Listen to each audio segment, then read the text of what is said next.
Assalamualaikum warahmatullahi wabarakatuh. Waalaikumsalam warahmatullahi wabarakatuh. Sebelum saya berceramah saya ada pantun. Jalan-jalan ke Bukit Kapur, singgah sebentar membeli panah. Tolong jangan ada yang tidur karena Ustadz Yusuf Ganteng mau ceramah. Insya Allah. Sebelum ceramah ngaca dulu. Alhamdulillahi rabbil alamin. Wassalatu wassalamu ala asrafil anbiya'i wal mursalin wa ala ali rasulillahi ajma'in. Amma ba'd. Hadirin yang dimuliakan Allah Subhanahu wa taala. Yang pertama-tama dan paling utama, dan jangan sampai kita semua lupa, yaitu apa? Syukur kepada Allah Subhanahu. Karena apa? Nikmat Allah Subhanahu wa taala telah diberikan banyak kepada kita, sehingga kita bisa bertatap muka walaupun mukanya jelek semua. Karena yang ganteng cuma saya, karena nengok saya semua.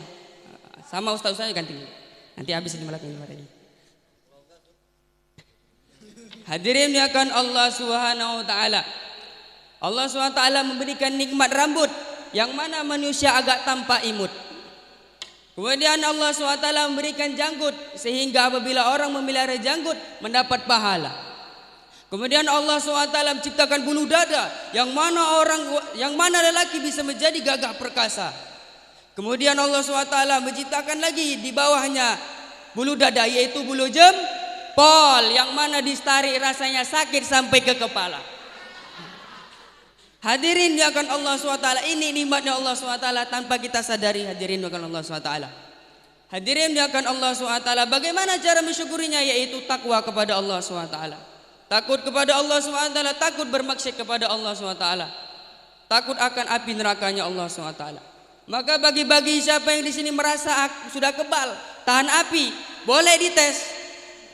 Tes pijak puntung rokok, kalau nggak loncat, karena saking panas. Apalagi api neraka. Hadirin akan Allah Subhanahu wa taala. Hadirin akan Allah Subhanahu wa taala. Maka hadirin wa taala, kemudian salawat serta salam jangan lupa kita lantunkan untuk baginda Nabi Muhammad sallallahu alaihi wasallam dengan lafaz Allahumma shalli ala sayyidina Muhammad wa ala ali sayyidina Muhammad.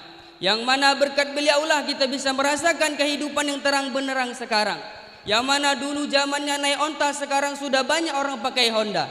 Yang mana dengan Honda orang bisa balap-balapan nabrak tiang listrik. Hadirin dimuliakan Allah Subhanahu wa taala. Karena berkat beliaulah kita bisa merasakan dunia sekarang. Hadirin dimuliakan Allah Subhanahu wa taala. Maka sebagai umatnya kita tumbuhkan rasa cinta kita kepada baginda Nabi Muhammad sallallahu alaihi wasallam. Karena apa? Karena baginda Nabi SAW telah mengorbankan hartanya, nyawanya untuk kita. Hadirin akan Allah SWT, menyampaikan agama kepada kita. Hadirin akan Allah Subhanahu wa taala. Bagaimana cara mencintainya? Yaitu mengamalkan sunnah-sunnahnya. Hadirin, banyak orang sekarang tidak pede pakai jubah. Hadirin akan Allah taala, malah pede pakai celana pendek, lututnya koyak, padahal lututnya bekudis. Pede pula pakai jubah, katanya pakai daster.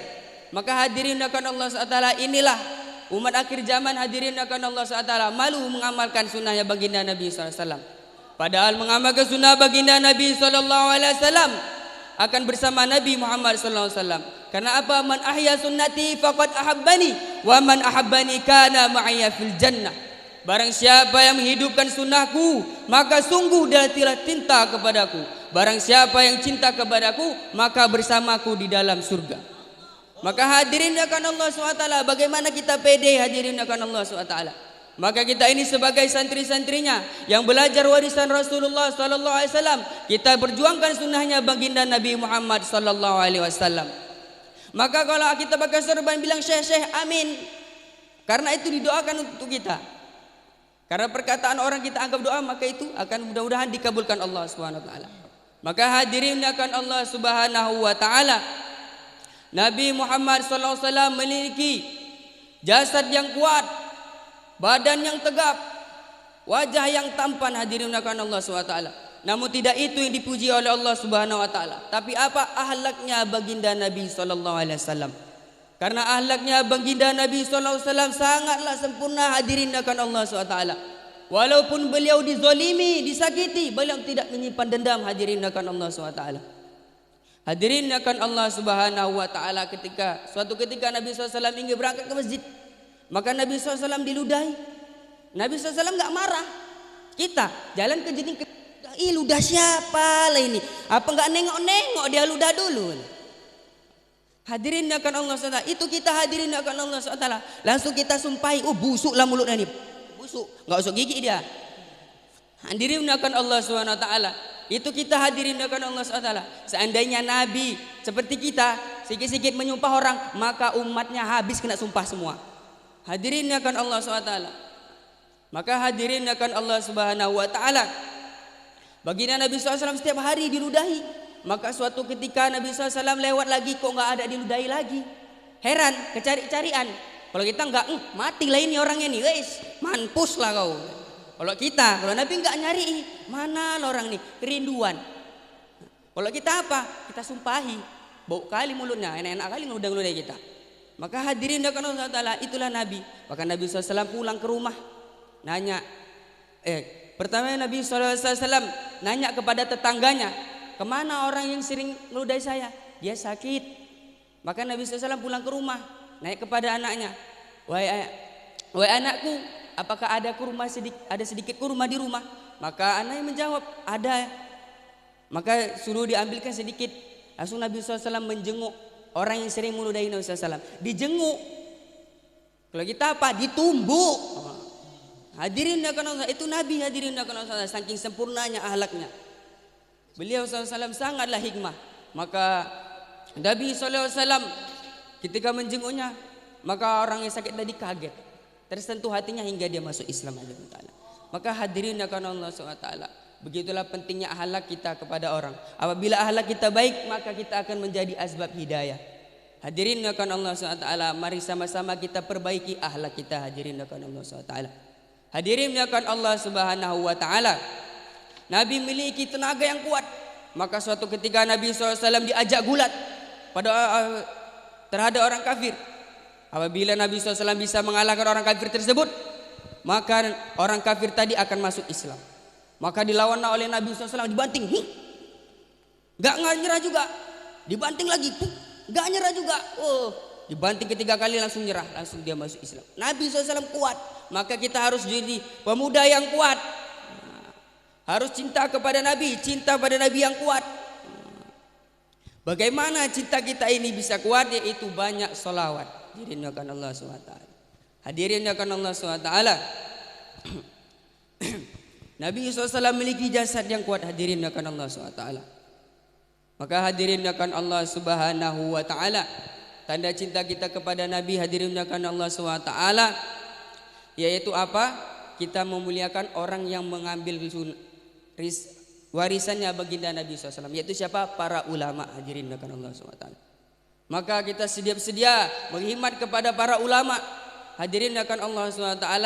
Syekh Muhammad bin Al-Alawi radhiyallahu anhu, beliau bersabda, jadilah kalian ulama, maka kalau tidak bisa berhikmatlah kepada para ulama.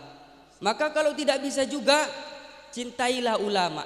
Maka kalau tidak bisa, jangan membenci ulama. Maka hadirin akan Allah Subhanahu wa taala, kita sebagai pelajar-pelajar ilmu, mari bersama-sama kita hikmat kepada ulama. Hadirin akan Allah Subhanahu wa taala, karena salah satu jalan mendapat keberkahan ilmu yaitu berkhidmat kepada guru kita. Hadirin akan Allah Subhanahu wa taala. Maka hadirin akan Allah Subhanahu wa taala, inilah saja yang bisa saya sampaikan. Kurang dan lebih saya mohon maaf. Maka sebelum saya tutup, saya ada pantun satu lagi.